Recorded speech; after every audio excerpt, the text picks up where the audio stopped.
कांग्रेस पर दल बदल भारी रोकने की तैयारी। नमस्कार, बात मुद्दे की में आपका स्वागत है। मैं हूं राजेश सक्सेना। एक एक करके कांग्रेस के विधायक पार्टी छोड़कर बीजेपी में शामिल हो रहे हैं। ये कांग्रेस के लिए चिंता बढ़ाने वाली बात है। पहले सिंधिया समर्थक 22 विधायकों ने कांग्रेस का साथ छोड़ा और अब 2 और कांग्रेस विधायकों ने कांग्रेस का साथ छोड़ बीजेपी का दामन थाम लिया है। अब ऐसे में कांग्रेस अपने विधायकों को साधने में जुटी हुई है। इसके लिए पार्टी ने विधायक दल की बैठक भी बुलाई है, जिसमें विधायकों का मन टटोला जाएगा। अब देखना होगा उपचुनाव से पहले कांग्रेस इस दल बदल को रोक पाती है या फिर उसकी और भी विधायक पार्टी का हाथ छोड़ते हैं। जी हां, यही है हमारा आज का विशेष, कांग्रेस पर दल बदल भारी, रोकने की तैयारी।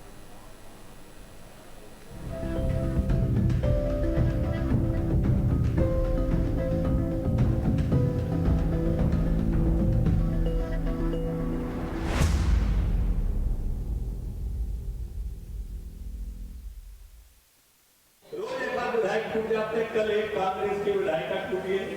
2 दिन पहले आदरणीय लोधी जी भाजपा में आए, सदस्यता छोड़ के आए। लोग सरपंच ही नहीं छोड़ते, पार्षद ही नहीं छोड़ती, लोग एमएलए पद छोड़ के कांग्रेस से भग रहे हैं। और इसलिए मैंने प्रारंभ में कहा कि ये विलुप्त होती प्रजाति है। कांग्रेस अब वो कांग्रेस नहीं रही। कांग्रेस में कोई ना सुनने वाला है, ना ही समझने वाला है। वही कारण है कांग्रेस से बहुत सारे लोग भाग रहे हैं। और अभी तो देखते जाइए आप, विधानसभा के चुनाव होते होते मैं समझता हूँ 3-4 विधायक और आएंगे। और भाजपा बुला नहीं रही है, भाजपा सम्मान दे रही है। इस कारण से कांग्रेस के विधायक टूट कर अपने आप आ रहे हैं। बीजेपी की तरफ से तो साफ है, कांग्रेस विधायक लगातार संपर्क में है। तो वहीं 2 विधायकों के इस तरह बीजेपी में शामिल होने पर कांग्रेस गंभीर भी है। तो चलिए इसी गंभीरता के बीच कांग्रेस सरकार में मंत्री रहे उमंग सिंघार का ये बयान भी सुन लेते हैं। उन्होंने धर्म अधर्म की बात करी है, तो मैंने भी उनसे यही कहा है कि आप आपके जीजाजी जो बगैर हाथ के अभी ठाकुर शोले के बने हुए हैं, मतलब उनका एक भी मंत्री नहीं बन पाया। तो कहने का मतलब है कि उनको भी सद्बुद्धि दे।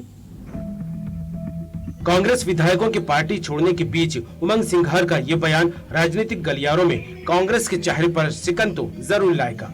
हालांकि सिंघार ने ये बात इशारों में कही है। वैसे भी सिंघार और दिग्विजय सिंह के विवादों की चर्चा मीडिया में खूब रही है।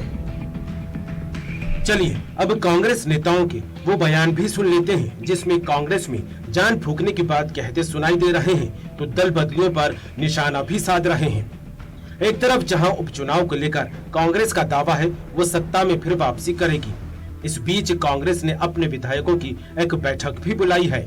खबरें हैं इस बैठक में कांग्रेस अपने विधायकों की नब्ज टटोलना चाहती है।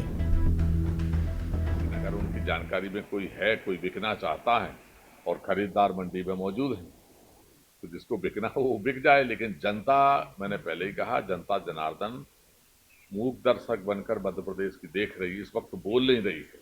और जब आम जनता जनार्दन चुप हो जाए, इसका मतलब ये होता है कि कुछ बड़ा निर्णय करने की उसने ठान ली है। और बड़ा निर्णय यही है कि ऐसे धोखेबाजों को और ऐसे खरीदारों को मध्य प्रदेश की जनता सबक देगी और धूल चटाने का काम करेगी।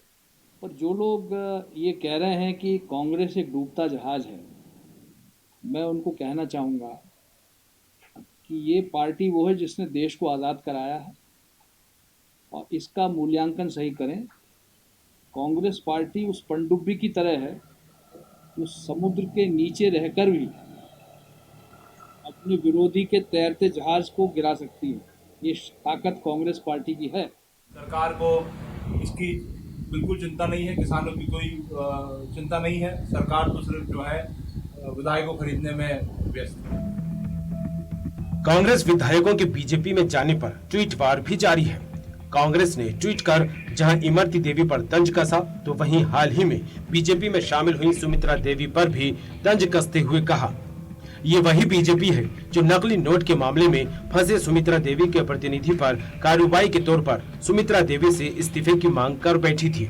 तो वहीं दिग्विजय सिंह ने ट्वीट कर सिंधिया पर भी निशाना साधा। ज्योतिरादित्य सिंधिया के कांग्रेस छोड़ बीजेपी में आने से जहां मध्य प्रदेश में सियासी भूगोल पूरी तरह से बदल गया, तो वहीं इन दिनों राजस्थान की राजनीति का नक्शा भी बदला बदला सा नजर आने लगा है। सचिन पायलट को जहां कांग्रेस ने प्रदेश अध्यक्ष पद से हटा दिया, तो वहीं उप मुख्यमंत्री पद से भी बेदखल कर दिया है। खैर, राजस्थान में सरकार के ऊपर से संकट तो टल गया, लेकिन संकट के ये बादल अभी भी छाए हुए हैं। मध्य प्रदेश में जिस तरह से कांग्रेस विधायक बीजेपी में शामिल हो रहे हैं, इससे कांग्रेस की चिंताएं बढ़ गई हैं। कांग्रेस अपने विधायकों को साधने में लगी है। प्रदेश में उपचुनाव भी है। ये उपचुनाव सूबे के सियासी नक्शे को भी पेश करेंगे। अब देखना होगा उपचुनाव में कांग्रेस फिर से पार्टी में जान फूंकती है या फिर बीजेपी इन सीटों पर कमल खिलाती है। News world desk.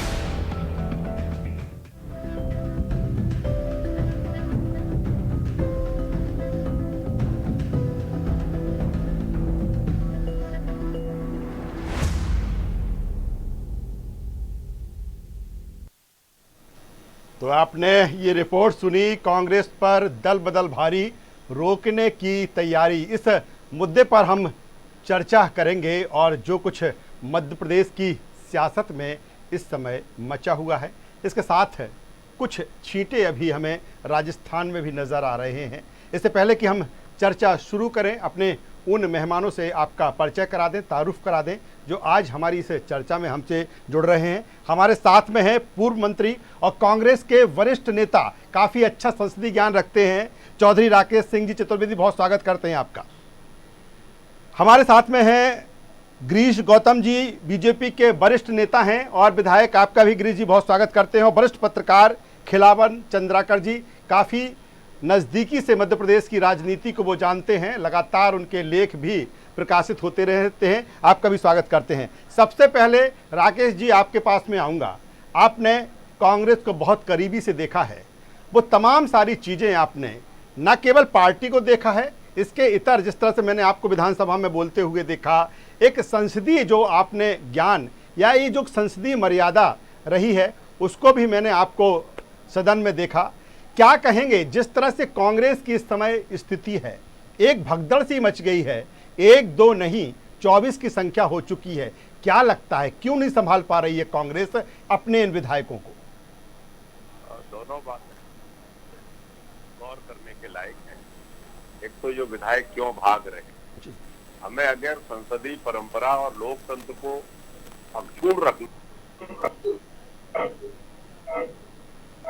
दल बदल कानून के विधेयक, एक बार जो सदस्य जिस दल से चुन के आए, अगर वो किसी भी हालत में दल को छोड़ता है या बाहर जाता है जी, तो उसकी सदस्यता समाप्त मानी जाए जी। इसमें ये अमेंडमेंट नहीं करेंगे तब तक ये जो मंडी है, व्यापार है और ये आर्थिक युग है। हम देख रहे हैं कि सांसदों को हमने बिकते हुए देखा, कई राज्यों में विधायकों को देखा और कई छोटे छोटे राज्य अस्थिर होते हैं जी। दूसरी बात आपने जो कही है, कांग्रेस को जो देख रहे हैं, कांग्रेस एक्चुअली एक आंदोलन है। कांग्रेस कोई कैडर बेस्ड पार्टी नहीं है, लेकिन ये आंदोलन कभी कम और कभी ज्यादा। कांग्रेस में लोकतांत्रिक व्यवस्था है, लेकिन वास्तविकता ये है इस समय कि हमें कार्यकर्ता को जितना ओपनली सुनना चाहिए, उसको बिठाल के बात करनी चाहिए, विधायकों को सुनने का मौका देना चाहिए, उसमें कहीं ना कहीं कमी आ रही है, चाहे केंद्रीय स्तर पर चाहे राज्यों के स्तर पर। जो सम्मेलन पहले हुआ करते थे जिसमें लोग खुल के अपनी बात रखते थे और नेतागण उस पर विचार भी करते थे कि जो सुझाव आते थे। कांग्रेस और बीजेपी में ये अंतर है कि यहाँ एक एक कार्यकर्ता को बोलने की इजाजत हुआ करती थी और उस पर नेतागण जो है विचार करते थे। लेकिन पिछले कुछ वर्षों से सक्सेना जी ये हालत हो गई है कि कांग्रेस में सुनने की क्षमता नहीं रही है। अब नेता लोग जबरदस्ती अपनी बात को मनवाना चाहते हैं। कार्यकर्ता चाहता है सम्मान पूर्वक उसकी बात सुनिए जो वो संगठन के हित में कह रहा है और उसके बाद आप निर्णय करिए। जब तक हमारा कम्युनिकेशन ठीक नहीं रहेगा, जब तक हम डे टू डे कार्यकर्ता के संपर्क में हमारा संगठन नहीं रहेगा, कम्युनिकेशन पार्टी के वरिष्ठ नेताओं कार्यकर्ताओं के बीच में है, संवादहीनता लगातार है और यही कारण है कि कांग्रेस का खामियाजा कांग्रेस को भुगतना पड़ रहा है, आपका ये कहना है? बिल्कुल बिल्कुल, मैं सीधे ये मानता हूँ कि बड़े बड़े नेताओं की निरंतर जो मुलाकात होना चाहिए कार्यकर्ता से खुले तौर पे, वो नहीं हो पाती है। और वो अगर खुले तौर पे होने लगे तो वो सारी अपनी दर्द और वेदना बता सकता है। चलिए राकेश जी, मैं आऊंगा, दोबारा आऊंगा कि कैसे खुली चर्चा हो सकती है, क्योंकि वक्त भी आ गया है और मीटिंग भी बुलाई है पूर्व सीएम कमलनाथ ने। गिरीश गौतम जी के पास में आएंगे, लंबा राजनीतिक करियर उनका है और बीजेपी का लगातार वो झंडा थामते रहे हैं, एक बार फिर विधायक हैं। क्या कहेंगे गिरीश जी, जिस तरह से ये कहा जा रहा है कि बीजेपी की तरफ से तमाम सारे नेता कह रहे हैं कि कांग्रेस तो डूबता हुआ जहाज है, लेकिन अगर हम बीजेपी की जहाज की बात करें तो क्या इतना स्पेस है कि आप लगातार कांग्रेस के जो विधायक हैं एक एक कर आप उनको लाते जा रहे हैं? और कहीं जो राकेश जी बात कर रहे हैं कि संवादहीनता, मिसकम्युनिकेशन, कहीं ऐसा तो नहीं कि जो बीजेपी के पुराने लीडर कार्यकर्ता थे अब कांग्रेस की नई आइडियोलॉजी आ रही है, इसमें फंस के रह जाएं? क्या कहना चाहेंगे इसको लेकर आप? मैं भाई राकेश जी को नमस्कार करता हूँ जी। निश्चित तौर पर वो संसदीय ज्ञान बहुत ज्यादा उनके पास है, मैंने उनको लगातार सुना है विधानसभा में जी। मैं उनकी कई बातों से सहमत होते हुए एक बात जरूर कहना चाहता हूँ, ये जो कांग्रेस रूपी बस है जी, इसका ड्राइवर गड़बड़ है जी। यदि बस में ड्राइवर गड़बड़ है तो उसमें बैठी हुई सवारियां बस को करने का ही प्रयास करेगी, ऐसा करके उनको चलना चाहिए जी, ऐसा मानना चाहिए जी। दूसरा, कांग्रेस के भीतर इसको खुद स्वीकार किया राकेश भाई ने कि संगठनात्मक या कैडर बेस्ड पार्टी नहीं है जी, नेता बेस्ड पार्टी है जी। और नेता बेस्ड पार्टी होने के कारण फर्क ये पड़ता है जी, या बताइए इतने दिन से संकट चल रहा है जी कांग्रेस के भीतर प्रदेश के अंदर जी। कभी क्या सारे विधायकों में कोई बैठक हुई जी, कभी क्या किसी विधायक से कोई चर्चा किया किसी नेता ने जी, अभी किसी विधायक की उसको कोई हालत उसको पूछने को कोई तैयार है क्या जी? केवल ये कहने से काम नहीं चलेगा कि कांग्रेस एक आंदोलन है और वर्षों पुरानी पार्टी है जी। तो ये भाई एक हमारे यहाँ कहावत है कि वर्षों पहले भी खाया था हाथ अब सूंघ रहे हैं जी, ऐसा करके थोड़ी चलेगा जी। और जहाँ तक भाजपा का सवाल है, भाजपा में बतौर कार्यकर्ता ही कोई आता है, विधायक भी आया है, इस्तीफा दे करके आया, विधायक नहीं आया, इस्तीफा दे करके बतौर कार्यकर्ता आया। हाँ, इतना जरूर मैं सहमत हूँ भाई राकेश जी से कि इसमें और कठोर कानून बनाने की आवश्यकता है, पर केवल कानून से काम नहीं चलना है, कुछ नैतिकता भी होती है, उसको भी ध्यान में रखने की आवश्यकता होनी चाहिए। मैं इसके लिए इतने कहना। लेकिन गिरीश जी, आपने एक बहुत अच्छी बात कही है कि ड्राइवर को लेकर आपने सवाल खड़े किए हैं, लेकिन आपको नहीं लगता कि बीजेपी में जिस तरह से ड्राइविंग हो रही है, आप ओवरलोड अपनी गाड़ी कर लेंगे तो उसको पलटने का, अनबैलेंस होने का उसको भी खतरा है? नहीं, ड्राइवर ठीक हो तो भाई साहब बस लगती नहीं है जी। ओवरलोड भी हो तो ड्राइवर भी बढ़िया है जी, तो वो चला लेता। हमारे चालानी कार्रवाई हो जाती है सर, संगठन जी, हमारे नेता अच्छे ड्राइवर हैं और वो सब चला लेंगे, ओवरलोड होना ही नहीं है, क्योंकि हमारा उसी तरह से है कि जितना लोग आएंगे स्पेस हमारे जहाज का बढ़ता जाएगा, ओवरलोड नहीं होगा जी। चलिए सीधे आएंगे अब हमारे वरिष्ठ पत्रकार खिलावन चंद्राकर जी के पास में। खिलावन जी, क्या कहेंगे, काफी नजदीक से सारा कुछ आप देख रहे हैं जो कुछ कांग्रेस के भीतर मचा है, या फिर बीजेपी में जिस तरह से स्वागत किया जा रहा है और आप आइए, कांग्रेस छोड़कर आइए और तत्काल कोई भी लाभ का पद आप ले लें। तत्काल जिस तरह से प्रद्युम्न सिंह लोधी की हम बात करें, निगम मंडल का अध्यक्ष बनाया गया, सुमित्रा देवी आ चुकी हैं, उनको भी कहीं ना कहीं मंडल में एडजस्ट कर दिया जाएगा। तो आपको क्या लगता है, एक अलग तरह की एक राजनीति सियासत मध्य प्रदेश में देखने को मिल रही है?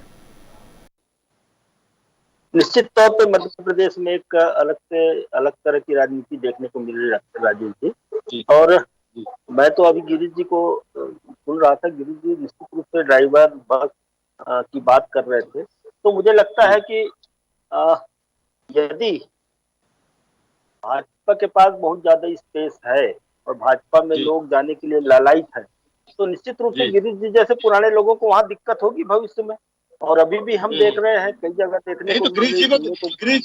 गिरीश जी का नाम था मंत्रिमंडल में, तो कहीं नहीं दिक्कतें तो सामने आ ही रही है ना जी। विंध्य क्षेत्र में गिरीश जी जैसे नेताओं को जब स्थान नहीं मिला तो निश्चित रूप से उनके समर्थकों का दर्द सामने आया होगा। गिरीश जी जानते हैं, समझते हैं इन सब बातों को। लेकिन मेरा ये कहना है कि यदि गिरीश जी, आप सुनिए मेरी बात, यदि सिंधिया के साथ आए हुए लोग यदि मंत्री नहीं बनते या किसी कारण से भाजपा की सरकार फिर से बन जाती पर्याप्त संख्या के बल के आधार पे, तो क्या आप जैसे लोगों को मंत्री पद पाने से वंचित रहना पड़ता? ये बड़ा सवाल है जिसका जवाब वर्तमान राजनीति में ढूंढना बहुत जरूरी है। लेकिन जिस तरह से वातावरण, राजनीतिक वातावरण लगातार निर्मित होता जा रहा है, आज मैं कुछ पत्रकार मित्रों से चर्चा कर रहा था तो एक पत्रकार मित्र ने बहुत अच्छी बात कही, मुझे बहुत भाया हो। उन्होंने कहा था कि ये पूरा मध्य प्रदेश जो है एक मार्केट बन गया है और मध्य प्रदेश के राजनीतिक दल, खास तौर पे भाजपा और कांग्रेस, दोनों दुकानदार हो गए हैं और वहाँ जो वस्तु है, सामान है, उस तरह से विधायक हो गए हैं। क्या बात हो रही है मध्य प्रदेश में? राजनीति किस दिशा में जा रही है? और जनता ग्राहक बन रही है। जनता अभी उपचुनाव में बताएगी कि किसका कीमत कितना है, किसको हमें मोल में लेना है, किसको छोड़ देना है, ये जनता उपचुनाव में तय करेगी।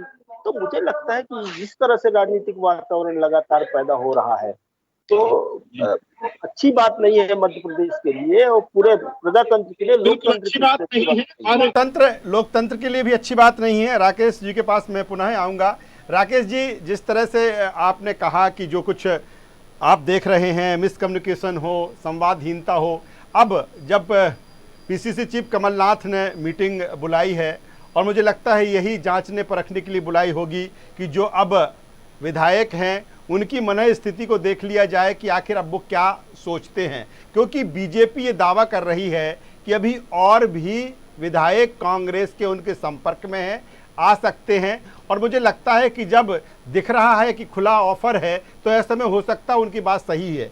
आप क्या कहेंगे कि अब यहाँ से, चूंकि जिस तरह से मीटिंग है, आपको लगता है कि कांग्रेस कुछ इस दिशा में काम करेगी कि अब पूरे तरीके से कुनबों के संभाला जाए, बैठकर मीटिंग की जाए, जो मिसकम्युनिकेशन उसमें कम्युनिकेशन बढ़ाया जाए? क्या लगता है आपको, क्या दिख रहा है अब कांग्रेस के भीतर, कि वो बेहतर तरीके से आप जानते हैं कांग्रेस को? ये पूर्व पहले से तय था विधानसभा सत्र बैठक जिसको ये एक्सटेंड कर रहे हैं, बढ़ा रहे हैं वार के दिन, तो उस बैठक को कंटिन्यू कांग्रेस कर रही है और निश्चित तौर से वहां पर जो मनः स्थिति है विधायकों की और वर्तमान परिस्थितियों के बारे में विचार विमर्श करेगी कांग्रेस और आदरणीय कमलनाथ जी। मैं गिरीश भाई की बातों से भी सहमत हूँ जी, लेकिन जो दर्द है वो ये है जी कि एक जो चोरी करने वाला व्यक्ति है, जो चोरी कर रहा है जी, और जो मुखबरी कर रहा है चोरी करने की जी, वो भी उतना ही अपराधी है लोकतंत्र जी। अगर कोई बिक रहा है तो वो तो है ही बिकाऊ, और जो खरीद रहा है वो उससे भी बड़ा लोकतंत्र क्या रहा है। इस पे विचार करिए गिरीश भाई। और जैसा भाई आदरणीय चंद्राकर जी ने कहा है, मैं उस बात का उल्लेख नहीं करना चाहता था जी कि आप जैसा विद्वान, आप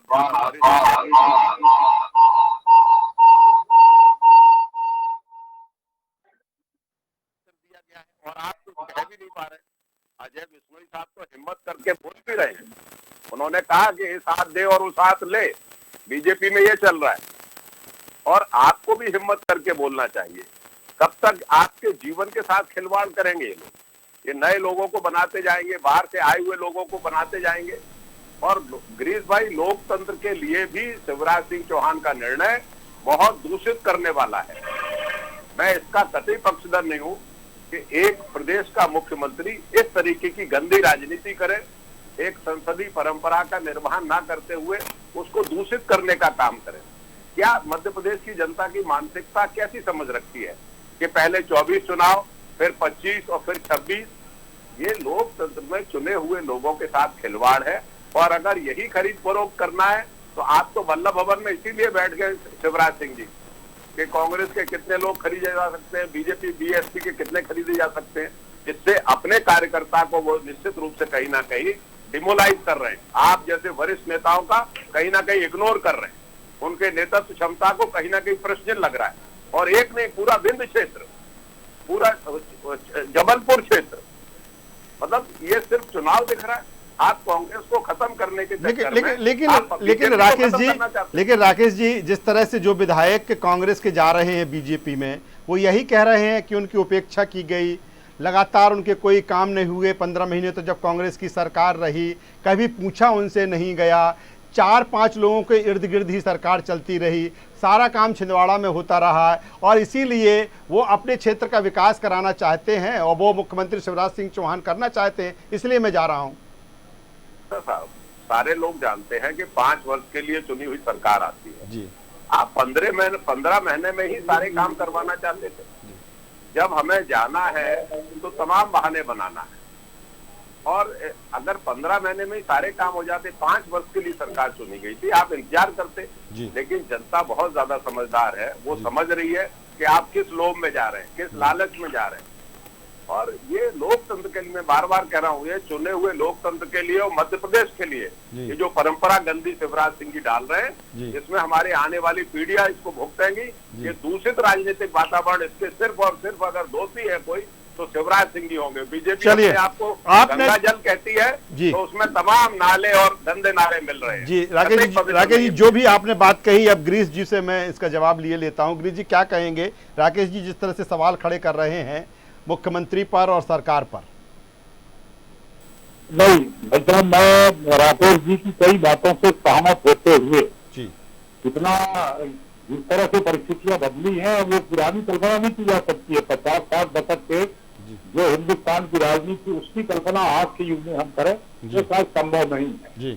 मैं इतना जरूर कहना चाहता हूं कि कांग्रेस के भीतर जो ये उठापटक हुई तो अब ये बैठक कर रहे हैं, राकेश जी खुद कह रहे हैं कि अब बैठक कर रहे हैं मुख्यमंत्री जी। ये तो वही बात हुई कि जब आग भड़क उठी, आग पूरी तरह से लग गई, तब ये फायर ब्रिगेड खरीदने चले आग बुझाने के लिए, कैसे चलेगा?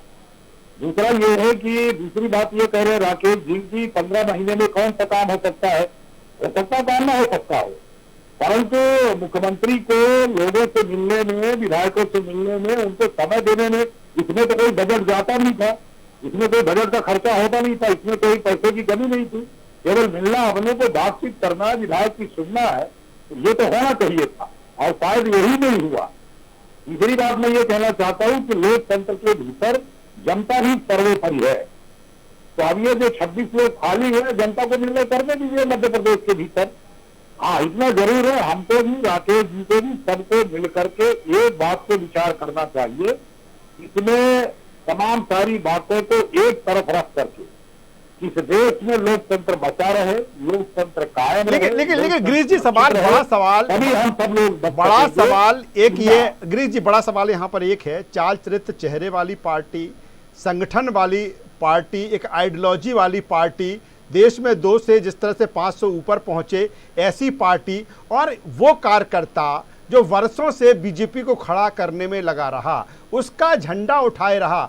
लेकिन जब इस तरह से अचानक लोग आएंगे, अभी भी जिस तरह की तस्वीर नजर आ रही है उन 26 सीटों पर जिस तरह की स्थिति वहां पर है कि लोग जो बीजेपी का पुराना कार्यकर्ता है, नेता है, उसको समझ में नहीं आ रहा कि आखिर वो क्या करे। तो आपको नहीं लगता एक क्षणिक लाभ के लिए एक इतनी बड़ी कैडर बेस्ड पार्टी लंबे समय से काम कर रही थी, वो कार्यकर्ता जिसके लिए आप कहते हैं कि बूथ लेवल का कार्यकर्ता ही हमारी शक्ति है, तो आपको नहीं लगता वो शक्ति क्षीण होती दिख रही है अब? उसको इस तरह से देखिए ना जी कि हमारे पास रॉ मटेरियल आया और रॉ मटेरियल आया, हमारी जिम्मेदारी, हमारे संगठन की जिम्मेदारी है इस रॉ मटेरियल को ठीक ठाक करके उसको ठीक से हम बताओ स्टील परिवर्तन करने का काम करें, कि हमारी जिम्मेदारी है।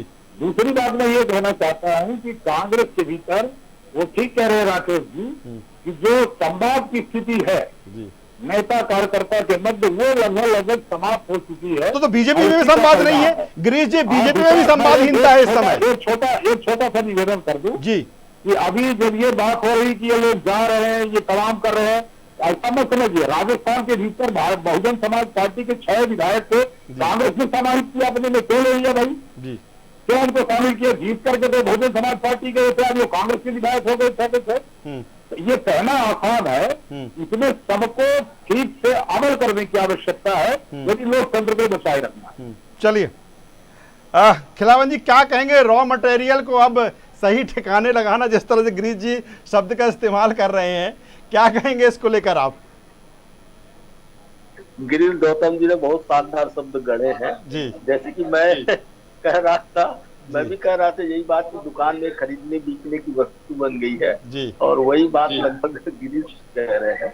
निश्चित रूप से भाजपा में जो लोग शामिल हो रहे हैं, यदि उसको रॉ मटेरियल मान लिया जाए, तो उसे कच्ची मिट्टी मान लिया जाए, तो निश्चित रूप से लंबा समय लगेगा भाजपा को। गिरीश जी, ऐसा नहीं है कि कच्ची मिट्टी को बनाने में जिस तरह से कुम्हार 10 दिन में उसको मत के उसके बाद घड़ा तैयार कर देता है, फिर 5 दिन उसको पकाने में लगता है, 10 दिन पकाने में लगता है, लेकिन आप लोगों को बहुत समय लगेगा इस कच्ची मिट्टी को पकाने में या रॉ मटेरियल को बिल्डिंग बनाने में बहुत देर लगेगी।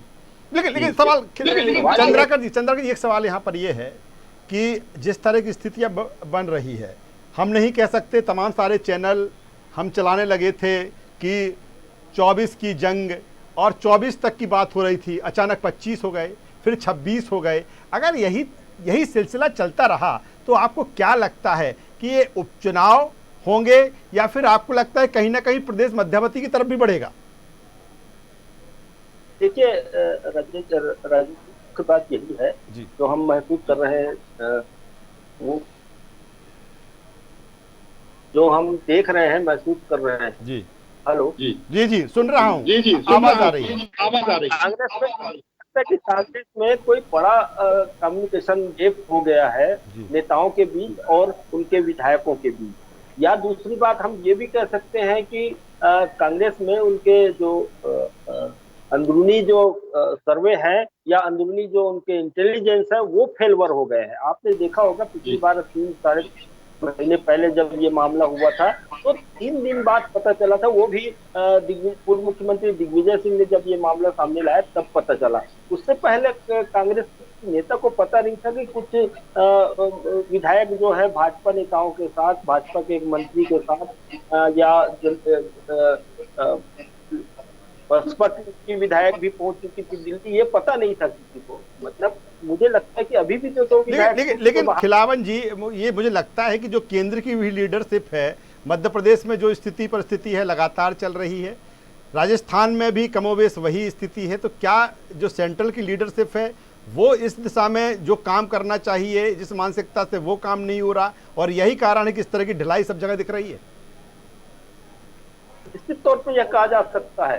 आपने जब सिंधिया जी गए थे कांग्रेस छोड़ के भाजपा में, तब सिंधिया जी जिस तरह से प्रयास कर रहे थे मुलाकात हो जाए, बातचीत हो जाए, तो मुझे लगता है ये सब संभव नहीं हो पाया और अंततः सिंधिया जी को वही करना पड़ा जो सोच रहे थे या उनकी जो आगे की प्लानिंग थी उस पर वो आगे बढ़ गए। तो मुझे लगता है कि कांग्रेस को ये सब जो चाहे वो सेंट्रल की लीडरशिप हो या स्टेट की लीडरशिप हो, इन सबको गंभीरता से सोचना चाहिए, उनका इंटेलिजेंस को मजबूत करना। चलिए राकेश जी से ही पूछ लेता हूं। राकेश जी, जिस तरह से बिल्कुल पीसीसी चीफ कमलनाथ नेता प्रतिपक्ष भी हो गए हैं, पूर्व सीएम भी हैं, केंद्र का एक लंबा अनुभव है, लेकिन अब जिस तरह की ज़रूरत मध्य प्रदेश कांग्रेस को है, वो तमाम सारे लीडर जो लंबे समय से कांग्रेस के लिए काम करते आए हैं और लगता है कि वो अपने अपने रीजन में, अपने अपने क्षेत्रों में इफेक्ट डाल सकते हैं।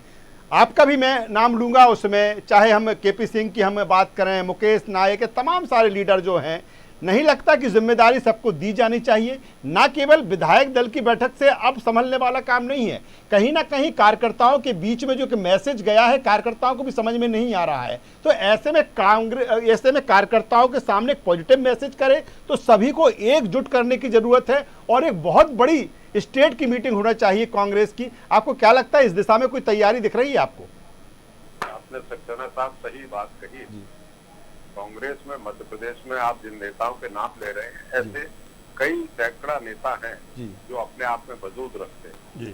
हमारे नेताओं को सोचना पड़ेगा कि बैरिगेटिंग हटानी पड़ेगी, खुला मन करना पड़ेगा और खुला चिंतन करना पड़ेगा। और कई काबिल लोग हैं, कई का एक्सपीरियंस है जीवन भर का, आप जिन लोगों के नाम ले रहे हैं, ऐसे बहुत से तमाम सारे लोग हैं। मैंने तो 2-3 आए, लेकिन बहुत सारे लीडर्स ऐसे हैं। बहुत सारे लोग हैं। संगठन को ये चाहिए और बड़े नेताओं को ये चाहिए कि इन सब का उपयोग किया जाए और इस समय भारतीय जनता पार्टी से मध्य प्रदेश में लड़ना है, जो बहुत चतुर है, चालाक है। वो कहावत है ना कि तेरी गठरी में लागा चोर मुसाफिर जाग जरा। अब कांग्रेस को जागने की जरूरत है। अब सारे नेताओं को जिम्मेदारी सौंपने की जरूरत है और बैरिकेडिंग हटानी पड़ेगी कांग्रेस के नेताओं को। जिम्मेदारी डिस्ट्रीब्यूट करनी पड़ेगी, बजाय सिलेक्टिव लोगों के कलेक्टिव जिम्मेदारी लेनी पड़ेगी सबके साथ। तभी कांग्रेस फिर से तेजी में आएगी। कांग्रेस जनता के मन में है। भारतीय जनता पार्टी को लोग देख चुके हैं। लोगों ने नोटबंदी देखी, लोगों ने और भी तमाम चीजें ऐसी देखी जिससे परेशानी हुई और इतना बखान करते हैं मुख्यमंत्री जी। लोगों ने अभी देखा कोरोना के मामले में मध्य प्रदेश में कैसे लोग दुखी हुए, परेशान हुए। तो जनता बीजेपी के खिलाफ है, लेकिन हम कांग्रेस का वातावरण जनता के माकूल बनाए कि जनता हमें स्वीकार करे, ऐसा हमें वातावरण बनाना पड़ेगा। और ये शुरुआत हुई है और कुछ और होगी आप लोगों की चर्चा के बाद। चलिए गिरीश जी क्या कहेंगे, संक्षिप्त में चाहेंगे जिस तरह से राकेश जी कह रहे हैं? मैं दो बात कहना चाहता हूँ। असल में कांग्रेस के मन में भाई साहब ये है जो दिल्ली के भाग से छीका फूटा वाला, तो माने भाजपा से जनता नाराज है मध्य प्रदेश के भीतर तो कांग्रेस को अपने आप सब कुछ मिल जाएगा, ऐसा करके विचार है। राकेश जी चीज का जरूर मैं सहमत हूँ कि उनको विचार करने की आवश्यकता है, आत्मा अवलोकन की आवश्यकता है, कार्यकर्ताओं से बात करने की आवश्यकता है। और मैं तो चाहता हूँ कि लोकतंत्र के भीतर प्रतिपक्ष भी मजबूती के साथ रहे, शायद तभी हम लोकतंत्र में संवाद की स्थिति पैदा करके प्रदेश के विकास के लिए, प्रदेश की जनता के कल्याण के लिए अच्छे से अच्छे रिजल्ट लेकर के काम कर सकते हैं। लेकिन विकास पर तो ही गिरीश जी बड़ा सवाल यही विकास को लेकर है। पहले जिस तरह से सरकार बनाने गिराने में समय निकला, फिर कोरोना संकट जिस तरह से छाया हुआ है और फिर जिस तरह की परिस्थितियां पिछले 6 महीने से कहीं ना कहीं जनता भी छलावा महसूस कर रही है कि 2018 में उसने सत्ता परिवर्तन किया, कांग्रेस की सरकार आई, कांग्रेस भी नहीं चला पाई। ऐसे में कहीं ना कहीं जो नुकसान है, जो छलावा है, वो जनता के साथ में हुआ है। कैसे पटरी पर दौड़ेगा मध्य प्रदेश अब, क्योंकि अभी भी सियासत का जो घमासान है वो लगातार जारी है। मुझसे पूछ रहे नहीं सर? जी गिरीश जी आवाज आ रही है? तो मैं तो सक्सेना साहब ये कह रहा था कि मैं तो शेरे बिंदु को देखना चाहता था मंत्री पद की शपथ लेते हुए गिरीश गौतम साहब को। जी क्या गिरीश जी लगता है, राकेश जी जो चिंता कर रहे हैं, आपको लगता है कि विंध्य के साथ में छलावा हुआ है, एक भी मंत्री नहीं बनाया गया, सिवाय एक को सतना से छोड़ दिया जाए तो? उससे धन्यवाद करना चाहता हूँ जी। और हमें अभी जो बाई इलेक्शन होने हैं जी, जनता को परिणाम देने दीजिए, अपने आप समझ में आ जाएगा कौन कितना सही है, कौन कितना गलत। चलिए बहुत शुक्रिया आप तमाम मेहमानों को हमारे साथ में। चौधरी राकेश सिंह चतुर्वेदी पूर्व मंत्री और कांग्रेस के वरिष्ठ नेता, बहुत शुक्रिया अदा करता हूं आपका। गिरीश गौतम जी आपका बहुत शुक्रिया और खिलावन चंद्रकर जी आपका बहुत शुक्रिया। तो कुल मिलाकर जिस तरह से कांग्रेस पर दल बदल इस समय भारी है और इसको रोकने की तैयारी की जा रही है, विधायक दल की बैठक पूर्व मुख्यमंत्री कमलनाथ ने बुलाई है और तमाम सारे सवाल न केवल कांग्रेस के भीतर इस समय हैं बल्कि बीजेपी के ऊपर भी तमाम तरह के सवाल है। लेकिन कुल मिलाकर यहाँ पर सवाल बड़ा यही है कि ऐसे में अगर किसी का नुकसान हो रहा है तो वो है मध्य प्रदेश की जनता। मध्य प्रदेश की जनता को किस तरह से न्याय मिलता है, जिस तरह से उसको उम्मीद है, सरकार किसी भी की रहे, चाहे वो कांग्रेस की सरकार हो चाहे बीजेपी की सरकार हो, लेकिन जनता का जो दर्द है वो दर्द समझने वाला होना चाहिए। हमारी चर्चा में बस इतना ही। न्यूज़ वर्ल्ड पर खबरों का सिलसिला लगातार जारी है, आप बने रहिए हमारे साथ। नमस्कार।